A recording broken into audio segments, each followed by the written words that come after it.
Azerbaycan Cumhurbaşkanı İlham Aliyev 13. Küresel Bakü Forumu'nda konuşuyor. Kameralarımızı çevirelim.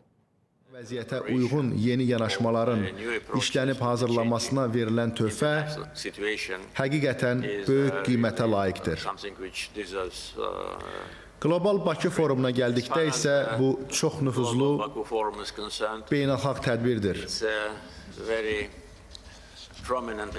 Deyərdim ki, qlobal miqyasda bu forum əsas beynəlxalq forumlarla eyni səviyyədədir. İştirakçıların, prezidentlərin, baş nazirlərin, parlament spikerlərinin, tanınmış ictimai xadimlərin, diplomatların, işgüzar dairələrin və vətəndaş cəmiyyəti nümayəndələrinin təcrübəsi baxımından olduqca yüksək səviyyədədir. Həyatımızın müxtəlif sahələrini əhatə edənlər bir araya gələrək fikir mübadiləsi aparır və təcrübə paylaşırlar. Qeyd etdiyim kimi, xalqların həyatını daha yaxşı və daha təhlükəsiz etmək üçün ideyalar irəli sürürlər. Bu ilki forumun gündəliyi çox genişdir. Forum bir çox məsələləri əhatə edir. Lakin əminəm ki, müzakirələr zamanı xüsusi diqqət bölgəmizdəki və dünyadakı mövcud vəziyyətə yönələcək. Zənnimcə, indi heç vaxt olmadığı qədər aydındır ki, təhlükəsizlik, sabitlik və müdafiə məsələləri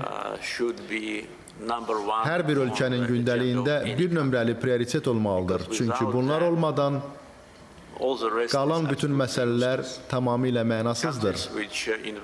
Öz inkişafı uğrunda illər, 10 illiklər ərzində səy göstərmiş ölkələr indi ciddi risklərlə üzləşirlər. Təhlükəsizlik və sabitlik əsas amillərdir və biz səylərimizi məhz bu istiqamətdə birləşdirməliyik. Regional təhlükəsizlik Azərbaycan üçün hər zaman bir nömrəli məsələ olub. Çünki mən Bakıda bir çox forumlardakı çıxışlarımda qeyd etmişəm ki, işğal dövründə bizim üçün sülh və suverenliyimizin bərpası hər zaman gündəliyimizin əsas prioriteti olub. Xoşbəxtlikdən biz artıq sülh şəraitində yaşayırıq. Hələlik cəmi 7 aydır. Bu bir daha göstərir ki, sülh və ədalət uğrunda güclü siyasi iradə, cəsarət və sadiqlik nümayiş etdirmək kifayətdir ki, məqsədə nail olunsun. Bizə gəldikdə suverenliyimizin və ərazi bütövlüyümüzün bərpası illər, təqribən 30 il çəkdi. Bunu BMT nizamnaməsi, onun 51-ci maddəsində nəzərdə tutulmuş özünü müdafiə hüququ çərçivəsində həyata keçirdik. Biz işğal olmuş əraziləri güc vasitəsilə azad etdik və sülhə siyasi yollarla nail olduq. Beləliklə, biz dünya miqyasında nadir bir təcrübəyə malikik. Milyonlarla insanın etnik təmizləməyə məruz qaldığı işğal şəraitində yaşamaq təcrübəsi. Təqribən 30 il ərzində ərazimizin təxminən 20% işğal altında olmuşdur. Biz beynəlxalq ictimaiyyət tərəfindən bu məsələyə lazımi diqqətin göstərilməməsindən və münaqişə ilə məşğul olmalı olan bəzi beynəlxalq aktorların selektiv yanaşmasından əziyyət çəkirdik. Təxminən 30 il ərzində BMT Təhlükəsizlik Şurasının Ermənistan silahlı qüvvələrinin ərazilərimizdən çıxarılmasını tələb edən qətnamələri yalnız kağız üzərində qalırdı. Beləliklə, bu bir təcrübədir, amma bu mənfi təcrübə olmuşdur. Daha sonra 2020-ci ilin 44 günlük vətən müharibəsi zamanı ərazilərimizi güc vasitəsilə azad etmək təcrübəsini qazandıq və düşünürəm ki, bu da mühüm göstəricidir. Əgər sülh yolu ilə həll üçün bütün ümid itir, ancaq həqiqət və ədalət, beynəlxalq hüquq sizin tərəfinizdədirsə, sülhə nail olmaq üçün gücdən istifadə etmək zəruridir. Məhz belə də oldu. Biz əvvəlcə güc tətbiq etməklə, daha sonra isə siyasi yollarla Ermənistanla sülhə nail olduq. Bu da müasir tarixdə, müasir dedikdə son 10 illikləri nəzərdə tuturam. Nadir bir təcrübədir. Ölkə özü güc tətbiq edərək suverenliyini və ərazi bütövlüyünü bərpa etdi. Üçüncü təcrübə isə sülh təcrübəsidir. Sülhə necə nail olmaq olar? Bu isə asan iş deyil. Biz görürük ki, uzun müddətli münaqişələr davam edir və qlobal xəritədə yeni gərginlik nöqtələri yaranır. Azərbaycan və Ermənistan arasında sülhün bərqərar olması da nadir bir vəziyyətdir. 2023-cü ilin sentyabrında baş verən son qanlı toqquşmadan 2025-ci ilin avqustunda sülhün əldə edilməsinə qədər müddət 2 ildən az çəkdi. Hesab edirəm ki, bu normallaşmanın görünməmiş sürətidir və güclü siyasi iradənin mövcudluğu və düşmənçiliyin əbədiyyətə qədər davam edə bilməyəcəyinin, müharibənin sona çatmalı olduğunun dərk edilməsi sayəsində mümkün oldu. Bu, iki ölkə tərəfindən verilmiş bir qərar idi və indi biz qeyd etdiyim kimi 7 aydır sülh şəraitində yaşayırıq. Biz artıq sülhün üstünlüklərini görürük. Mən bunu dəfələrlə demişəm və bir daha təkrar edəcəm. Sülhdən daha yaxşı heç nə yoxdur. Zənnimcə dünyada hazırda baş verənlər, yeni gərginlik nöqtələrinin yaranması və uzun müddətli mövcud münaqişələr beynəlxalq davranış strukturuna təhdid təşkil edir. Bu, həmçinin beynəlxalq hüquqa təhdiddir. Beynəlxalq hüquqa və normalara hörmət edilməyəndə və beynəlxalq təşkilatların qətnamələri nəzərə alınmayanda ölkələrin ərazi bütövlüyü pozulur. İşğala, etnik təmizləməyə və soyqırımına məruz qalmış, suverenliyini, ərazi bütövlüyünü və layiqətini güc tətbiqi ilə bərpa etmiş, daha sonra isə o zaman məğlub olmuş düşmənə sülh təklif etmiş ölkə olmağımız, hesab edirəm ki, bu, beynəlxalq ictimaiyyətlə paylaşa biləcəyimiz nadir bir təcrübədir. Mən dəfələrlə demişəm ki, biz Ermənistanla sülhü yalnız kağız üzərində əldə etməmişik. Sülh sazişi 7 ay əvvəl paraflandı və birgə bəyanat qəbul olundu. Lakin biz artıq real həyatda sülhü təmin etmişik. Sərhədimizdə sakit vəziyyət hökm sürür. Atəş açılmır, artıq heç bir qurban və itki yoxdur. Biz Ermənistana müxtəlif istiqamətlərdən malların daşınmasına qoyulmuş bütün məhdudiyyətləri aradan qaldırdıq. Hətta Ermənistanla ticarəti bərpa etmişik. Onlar üçün həyati əhəmiyyət kəsb edən neft məhsullarının ixracına başladıq və bununla göstərdik ki, biz uzun müddətli deyil, əbədi sülhə sadiqik. Bu bizim strategiyamız və siyasətimizdir və bir daha onu nümayiş etdirir ki, Azərbaycan sülhsevər ölkədir. İkinci Qarabağ müharibəsi və daha sonra antiterror əməliyyatı zamanı bizi ittiham edənlər ya uzaq görən deyildilər, ya da qərəzli idilər. Çünki bizim gördüyümüz hər bir iş beynəlxalq hüquqa uyğun idi. Biz gücdən istifadə edərək sülhə nail olduq və bugün bunu nümayiş etdiririk. Bəzən bunu etmək zəruridir. Xüsusilə də əmin olduğunuz halda ki, haqlısınız. O zaman sizi əngəlləməyə çalışanları, maraqlarınıza xələl gətirmək istəyənləri nəzərə almamalısınız. Həmçinin hesab edirəm ki, bu müharibə aparanlarla paylaşa biləcəyimiz daha bir təcrübədir. Biz Ermənistanla sülhə nail olduq. Biz deyərkən Azərbaycanı nəzərdə tuturam. İsrar etdik ki, bunu vasitəçilərsiz təmin edək. Özlərini Minsk qrupu adlandıran vasitəçilərin 28 illik fəaliyyəti bir fəlakət idi. Həmsədrlərin məqsədi münaqişəni dondurmaq, onu əbədiləşdirmək və hər iki ölkəyə qarşı təzyiq aləti kimi istifadə etmək idi. Biz qərara gəldik ki, bu dırnaqarası vasitəçilikdən qurtulmalıyıq və iki tərəfli formatda heç bir üçüncü tərəf olmadan fəaliyyətə başlayan kimi sülhə nail olduq. Beləliklə, bu bir təcrübədir və bu sadəcə nəzəriyyə deyil.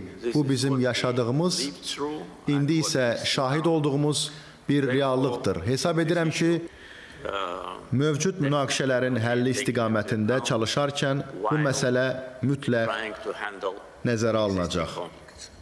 Xüsusilə indi paylaşa biləcəyimiz digər vacib bir təcrübə enerji təhlükəsizliyidir, hansı ki, hazırda müəyyən dərəcədə pozucu təsir göstərir. Biz görürük ki, neft və qaz qiymətlərinin kəskin yüksəlişi yalnız istehlakçılar üçün deyil, geniş mənada bir çox problemlər yaradır. Kimsə düşünürsə ki, bu tarazlaşdırılmamış qiymət neft istehsalçıları və ixracatçıları üçün faydalıdır.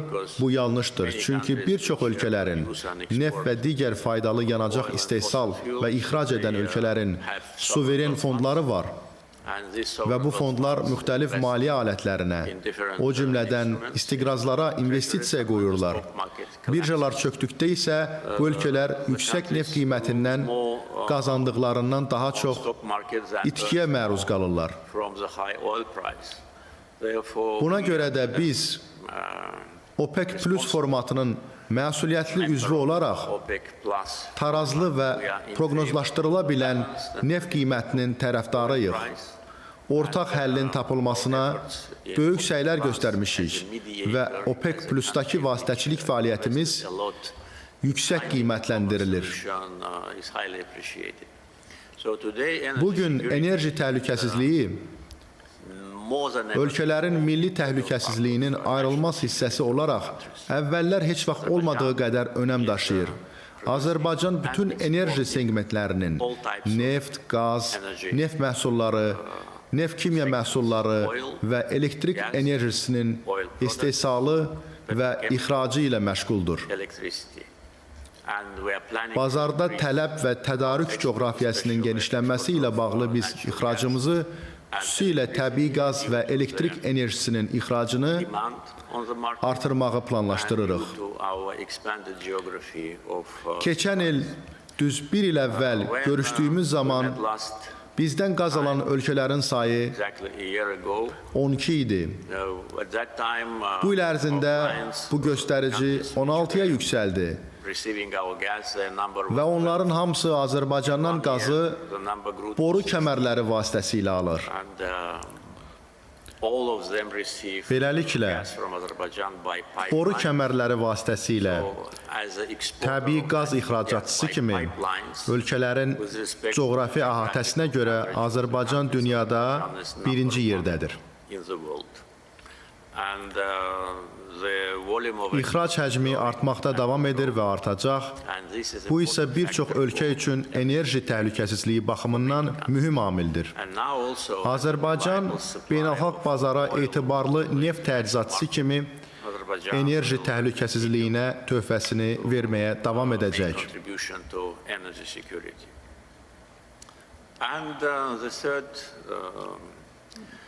Mövcud çağırışlar kontekstində bugün əhatə etmək istədiyim üçüncü mövzu isə bağlılıqdır. Biz görürük ki, münaqişələr ənənəvi nəqliyyat marşrutlarının pozulmasına səbəb olur və bu həm insanlar, həm ölkələr, həm iqtisadiyyat, həm də tədarük zəncirləri üçün böyük çətinliklər yaradır. Bağlılıq və nəqliyyat marşrutları pozulduqda dünya ölkələrinin əksəriyyəti çox çətin vəziyyətlə üzləşir. Azərbaycan qazıntı yanacağı növlərinin satışından əldə etdiyi gəlirlər sayəsində nəqliyyat və logistika infrastrukturuna böyük sərmayə yatırıb. Bugün biz şərq-qərb və şimal-cənub dəhlizləri üzrə əvəz olunmaz tərəfdaşıq və əslində həm orta dəhlizdə, həm də şimal-qərb dəhlizində fəal iştirak edən və investisiya yatıran yeganə ölkəyik. Azərbaycan ərazisində hər iki dəhliz üzrə tikinti layihələri tam şəkildə başa çatdırılmışdır. İndi isə biz mövcud dəhlizlərin yük aşırma qabiliyyətinin artırılmasına əlavə vəsait yatırırıq. Çünki Azərbaycan ərazisindən istifadəyə tələbat artır. Biz bir çox ölkələr, həm Azərbaycanın şərqində, həm də qərbində yerləşən ölkələrin mühüm tranzit ehtiyaclarını təmin edirik. Hazırda isə Ermənistanla sülh əldə edildikdən sonra orta dəhlizin yeni istiqaməti üzərində yaxından işləyirik. Bu istiqamət Ermənistan ərazisindən keçəcək. Ermənistan isə bugün belə olmadığı halda müstəqil tarixində ilk dəfə tranzit ölkəsi olacaq. Bu isə bizə Azərbaycanın iki hissəsini, əsas hissəsi və Naxçıvan Muxtar Respublikasını davamlı nəqliyyat, enerji, optik kabel və elektrik xətləri, həmçinin potensial olaraq boru kəmərləri vasitəsilə birləşdirməyə imkan verəcək. Beləliklə, bu bizim üçün, yəni ümumilikdə hamı üçün qarşılıqlı uduşlu vəziyyət yaradacaq. Bu yeni fürsətdən həqiqətən yararlanmaq olar, çünki biz Azərbaycanın iki hissəsini nəqliyyat infrastrukturu ilə birləşdirəcəyik. Artıq qeyd etdiyim kimi yeni istiqamət yaradacağıq. Bu isə bir çox ölkə üçün faydalı olacaq. Vaxtınızı çox almamaq üçün çıxışımı burada yekunlaşdıracağam. Yalnız təcrübəmizin olduğu məsələlərə və bugün beynəlxalq gündəmin bir nömrəli mövzularına toxunmaq istədim. Son olaraq, Nizami Gəncəvi Beynəlxalq Mərkəzi ilə əməkdaşlığımıza qayıdaraq bir daha onları təbrik etmək və COP29-un uğurlu keçirilməsinə verdikləri töhfəyə görə minnətdarlığımı bildirmək istərdim. Nizami Gəncəvi Beynəlxalq Mərkəzi ondan çox panel müzakirəsi təşkil etmiş, çoxsaylı müzakirələrdə iştirak etmiş və COP29 uğruna fəal töhfə vermişdir. Bu il biz daha bir vacib qlobal beynəlxalq tədbir, Ümumdünya Şəhərsalma Forumuna ev sahibliyi edəcəyik. Nizami Gəncəvi Beynəlxalq Mərkəzinin idarə heyətini və bütün kollektivini forumda fəal iştiraka dəvət edirəm. Ümid edirəm ki, bir neçə aydan sonra Bakıda sizlərlə görüşüb, dünyada sülh, sabitlik və təhlükəsizliyin təmin edilməsi kimi ortaq məqsədimizə dair müzakirələrimizi davam etdirəcəyik. Diqqətinizə görə təşəkkür edirəm. Azərbaycan Cumhurbaşkanı İlham Əliyev Baküdə düzenlenen 13. Küresel Bakü Forumunda açılışta konuştu. Önemli açıklamalarda bulundu. Bu sabah yapmış olduğu o ifadelerde oldukça kritikti verdiği mesajlar, özellikle güvenliğe dair mesajlar verdi. Biliyorsunuz bölgemizde oldukça yüksek tansiyonlu gelişmeler yaşanıyor. İlham Əliyev'de yapmış olduğu açıklamalarda güvenlik, istikrar ve emniyet meselelerinin her ülkenin gündeminde birinci sırada yer aldığını söyledi. Ve bu durumun bugün her zamankinden daha açık görüldüğünü vurguladı. Güvenlik olmadan da diğer her şeyin anlamsız hale geldiğini ifade etti.